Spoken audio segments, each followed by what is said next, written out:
guys, welcome back to my success learner YouTube channel.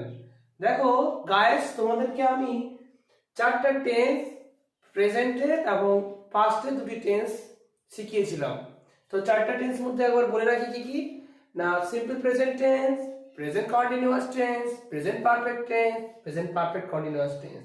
R past টেন্সের দুটো, একটা simple past tense, একটা past continuous tense.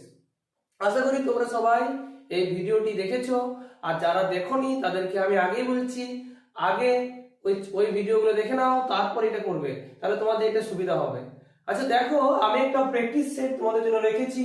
আচ্ছা দেখি তোমাদের মধ্যে কে কে আমার যে ক্লাসগুলো করেছো এবং তারা মন দিয়ে করেছো দেখি, এবং তোমরা 8 এর মধ্যে কত স্কোর করতে পারছো দেখি। তোমরা অবশ্যই কমেন্টে জানাবে যে 8 এর মধ্যে কে কত পেয়েছো, ঠিক আছে, কে কত স্কোর করতে পারছো। দেখো এবার আমরা আলোচনা করি। প্রথম হচ্ছে কি প্র্যাকটিস সিজন নাম্বার 1। এটা আমরা আজকে প্র্যাকটিস সিজন নাম্বার 1 বা প্র্যাকটিস নাম্বার 1 আলোচনা করছি। প্রথম হচ্ছে কি সুজন ড্যাশ ওয়েট ফর কি বলে স্বাগত এট দ্যাট মোমেন্ট। এটা হচ্ছে ফার্স্ট কোশ্চেন। ফার্স্ট কোশ্চেন কি বলছে, সুজন ড্যাশ ব্র্যাকেট আছে ওয়েট ফর স্বাগত এট দ্যাট মোমেন্ট। আচ্ছা একটা জিনিস তোমরা লক্ষ্য করো, এট দ্যাট মোমেন্ট থাকলে কি টেন্স হবে বলো তো? দেখি তোমাদের মধ্যে কার আইডিয়া আছে। হ্যাঁ, এট দ্যাট মোমেন্ট থাকলে হয় পাস্ট কন্টিনিউয়াস টেন্স, তাই তো? আমি কি কি বলেছিলাম দেখবে, বলা আছে যে পাস্ট কন্টিনিউয়াস টেন্স কখন হয়, যদি এট দ্যাট টাইম থাকে, এট দ্যাট মোমেন্ট থাকে, তারপর দেন থাকে, এই ওয়ার্ডগুলোর মধ্যে যে কোনো একটা থাকলে কি হয়, পাস্ট কন্টিনিউয়াস টেন্স হয়। তাহলে এটা পাস্ট কন্টিনিউয়াস টেন্স হবে। আর পাস্ট কন্টিনিউয়াস টেন্সের স্ট্রাকচার তোমরা সবাই জানো আশা করি, যে প্রথমে সাবজেক্ট বসে, দিয়ে ওয়াজ হয়ে, দিয়ে ভার্বের সঙ্গে আইএনজি যোগ। তাহলে সাবজেক্ট তো সুজন দেওয়াই আছে, সুজনের পর কি হবে, ওয়াজ, ভার্ব কি আছে ওয়েট, তাহলে ওয়েটের পর আইএনজি যোগ, তাই তো? তাহলে কি হলো, ওয়াজ ওয়েটিং, তাই তো? তাহলে সুজন ওয়াজ ওয়েটিং ফর স্বাগত at that moment। এবার দেখো পরেরটা, পরে কি দিয়েছে, he dash watch TV at that time। সে ওই সময়ে টিভি দেখছে, নাকি টিভি দেখছিল। আচ্ছা একটা জিনিস দেখো, at that time আছে না, আর at that time থাকলে আমি কন্টেন্স বললাম, এখনই বললাম কন্টেন্স হয় পাস্ট কন্টিনিউয়াস টেন্স। তাহলে এটাও পাস্ট কন্টিনিউয়াস টেন্স হবে। কি হবে তাহলে, he was watching, তাই তো? he was watching। নেক্সট দেখো, এটা অবশ্যই কোশ্চেন না, dash you invite me last night, তাই তো? আর আমরা জানি যে লাস্ট, প্রিভিয়াস, ইয়েস্টারডে, এই কথাগুলো যদি কন্টেন্স হয় না, সিম্পল পাস্ট টেন্স হয়। আর সিম্পল পাস্ট টেন্সের স্ট্রাকচার তোমরা আশা করি জানো, যে সাবজেক্ট, ভার্বের সেকেন্ড ফর্ম প্লাস অবজেক্ট, তাই তো? কিন্তু একটা জিনিস তোমরা মনে রাখবে, যে যখন কোশ্চেন মার্ক থাকে, এই যে কোশ্চেন মার্ক আছে, কোশ্চেন মার্ক থাকলে সবসময় হেল্পিং ভার্বটা প্রথমে চলে আসে। তাহলে একদিন লক্ষ্য করো, যে যখন আমরা ভার্বের সেকেন্ড ফর্ম, এই ভার্বের সেকেন্ড ফর্ম যখন থাকে, অর্থাৎ সিম্পল পাস্ট টেন্সে যে ইন্টারোগেটিভ সেন্টেন্স, এই স্ট্রাকচার তাহলে কি হয়, ইন্টারোগেটিভ সেন্টেন্স। দেখো আমি এখানে লিখে দিচ্ছি, ইন্টারোগেটিভ সেন্টেন্সের কি স্ট্রাকচার হয়, প্রথমে বসে ডিড, তাই তো? আচ্ছা এক মিনিট, ডিড বসে। আচ্ছা তবে একটা জিনিস তোমরা মনে রাখবে, যদি ডাব্লিউএইচ ওয়ার্ড থাকে তো ডাব্লিউএইচ ওয়ার্ডটা আগে বসবে, ডাব্লিউএইচ ওয়ার্ড না থাকলে ডিডটা প্রথমে বসাবে, আর ডাব্লিউএইচ ওয়ার্ড থাকলে ডাব্লিউএইচ ওয়ার্ডটা বসিয়ে পরে ডিড বসাবে, ঠিক আছে? পাস্ট টেন্সে, সিম্পল পাস্ট টেন্সে ডিড দিয়ে বসে সাবজেক্ট, দিয়ে অবশ্যই ভার্বের এক নম্বর রূপ হবে, দিয়ে কি হবে, দিয়ে অবজেক্ট, যদি আরো রেস্ট কিছু থাকে তো রেস্ট পার্ট, তবে অবশ্যই লাস্ট জিজ্ঞাসা চিহ্ন থাকবে শেষে।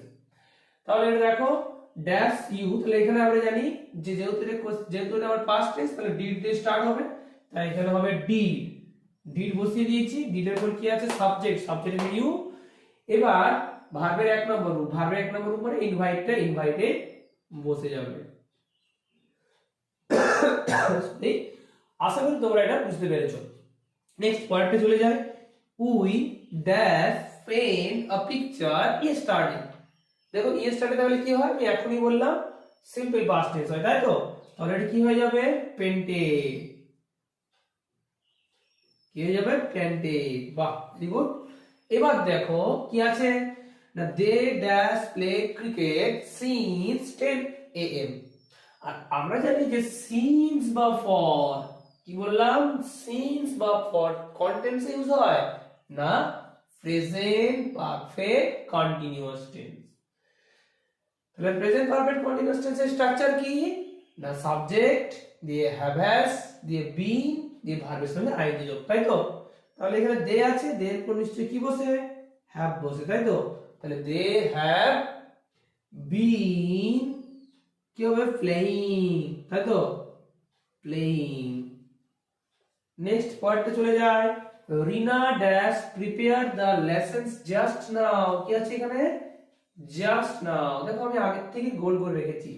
জাস্ট নাও থাকলে কি হয় আমরা জানি already, till, till now, just now, এই ওয়ার্ডগুলো থাকলে কি হয় বা জাস্ট এগুলো থাকলে হয় প্রেজেন্ট পারফেক্ট টেন্স।